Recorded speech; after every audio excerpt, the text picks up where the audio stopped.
She's very full, her bag. I don't know if you can see her udder is very full. So she's gonna be lambing soon. Her udder is very full and her udder is very full. So there's a few that are gonna be lambing very soon. So officially we're supposed to start around Wednesday. So I gotta keep an eye on them.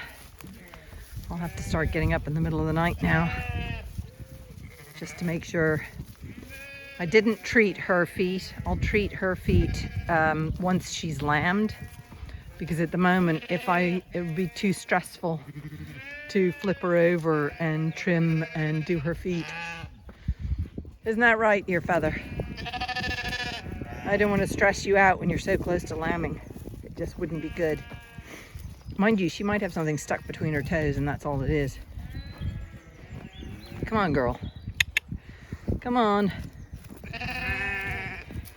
Come on, Ear Feather.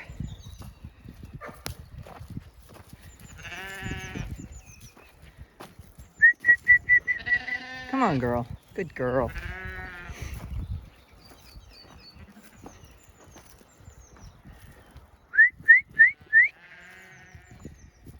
Yeah, oh, she's very full too. So we might have a lot of lambing in the first week. And she's very full. So we've got a series of very full ladies. So lambing is gonna start soon. Oh, Lorca's stuck behind the fence and can't get in. So my plan is these guys are gonna graze this field. Oh, poor Lorca got electrocuted by the electric fence. Anyway, these girls are gonna only be here for today, and then I'm gonna move them into the neighboring field, which is excellent for lambing. So either Monday or Tuesday I'll move them into the big field. This is just a herbal paddock with lots of medicinal things in it.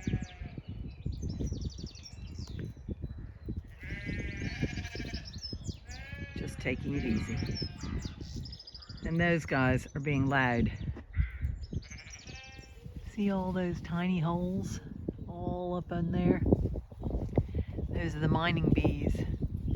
Many different kinds. The Tawny Mining bee. And there's the grey mining bee. And there's the parasitic wasps. All different sizes. So they're very active at the moment.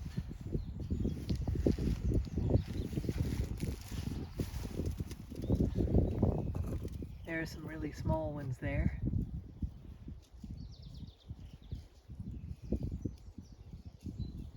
Those might be the parasitic ones. Go and lay their eggs on the larvae of the other mining bees. Very active area. Look, going into one of the nests. You can see them flying around.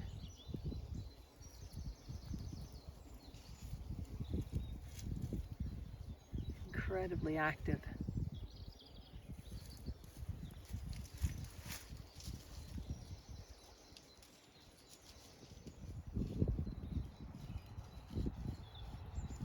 That's one of the mining bees.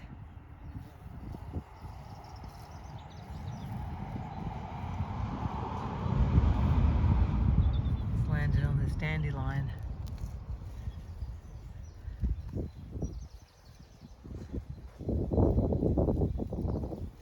Some of these are really, really tiny.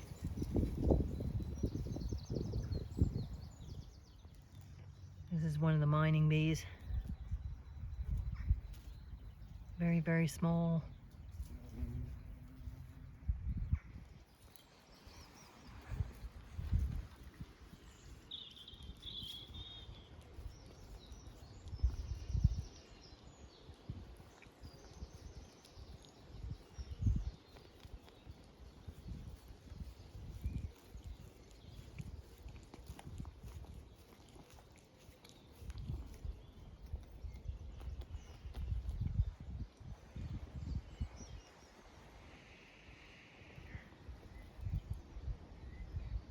Look at them wagging their tails. At the moment I'm walking back and forth through this little gate here.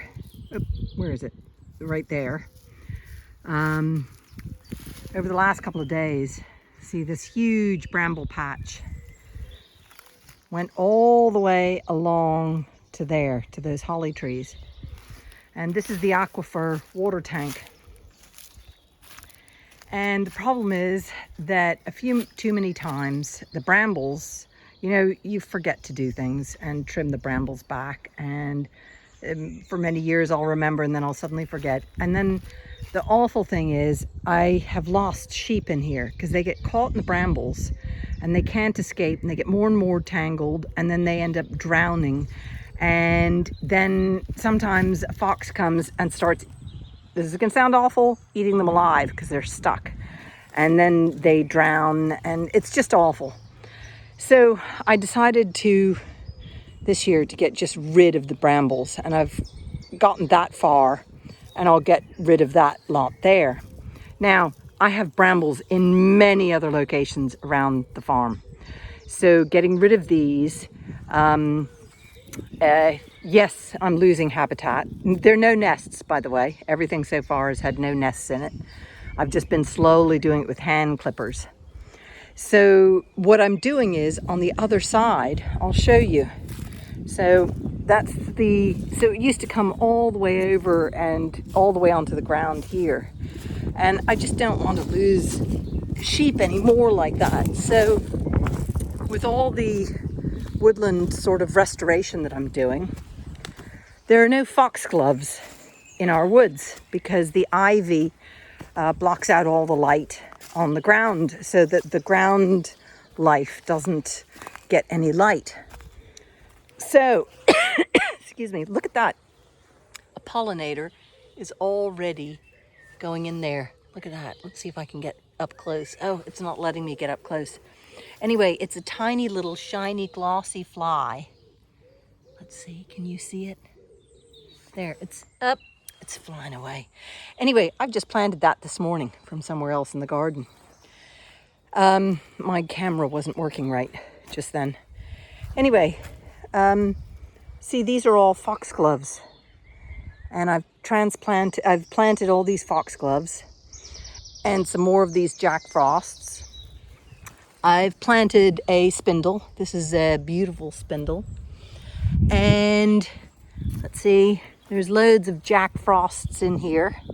There's a Jack Frost, more foxgloves, and then some ferns. There's a fern there, and here's a fern there. And I'm going to fill it up with ferns and foxgloves and all kinds of pollinator-friendly plants. So, yeah, here are some violets. See the woodland violets. And they're coming back where I cleared the ivy back from the path. That's going on into the greater part of the woods. But I'm keeping the holly. And this is what's so lovely about clearing this. And there's this path here now. And there used to be a root that was sticking up, and now it's not sticking up, so you won't get tripped. And there's bluebells here, because I've slowly been where the sheep have been de-ivying in here over the last few years. And I've planted some lugwort, and then I've planted another kind of purple woodland anemone here. Do you see that? So this is going to be great for the woodland. You see the bluebells are all here. Look at that. Bluebells are all coming up. And there'll be more and more pollinators here in the woods, or in this section of the woods. So that ivy, the ivy and the brambles are going to be gone from here. But what's also lovely is, if I come over here, this is the plantation that I planted with my family last year. And look, that tree is blooming. So you'll have a view from the woodland out into the field. And then there will be this woodland glen as well with the pond in the middle. So that's the idea. So I've lost one habitat and hopefully gained an area for lots of pollinators. And I can see more of them are already arriving and using and flittering around here. Not bees, but other kind of pollinators.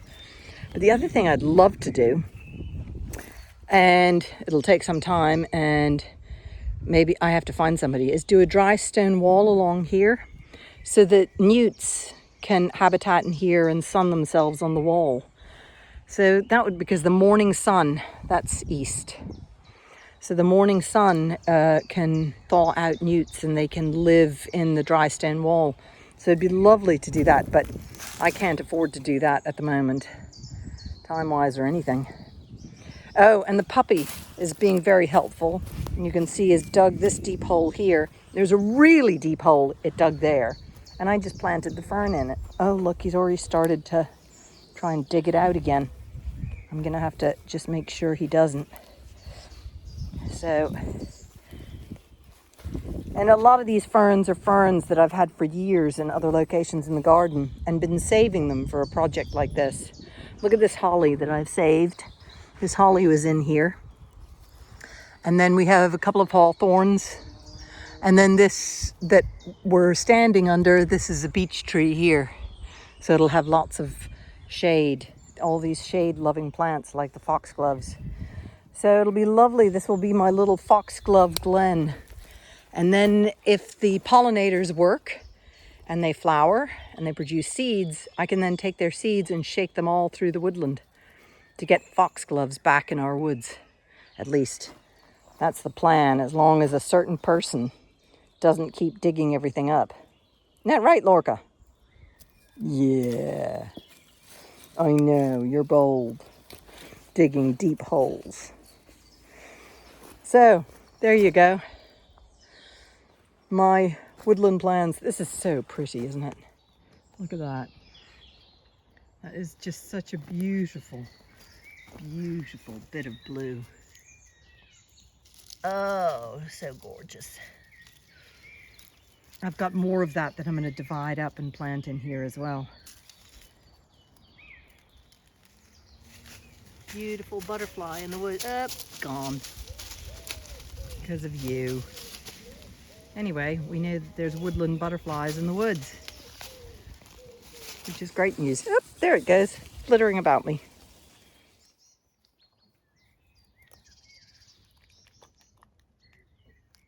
Cat eating cat mint. That's what the cat is doing. You having cat mint?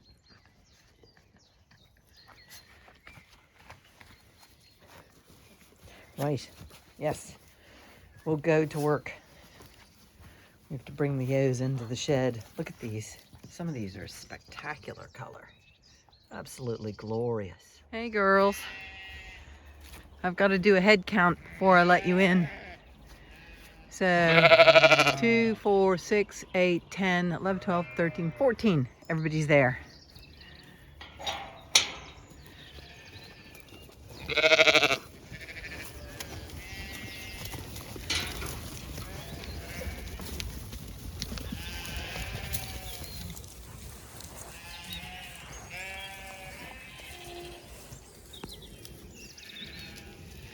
Single file past my composting into the shed for the night.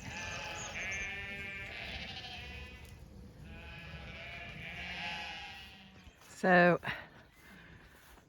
Auntie a little bit, and the alpacas are up here, and I'll feed them. Right? I'll feed you guys. I love the moaning, the humming. Okay, a little bit. Give me a moment. I gotta open the gate, put the bucket down, and then pick it up again.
Oh, you just were getting greedy, and Ovmet said he had enough.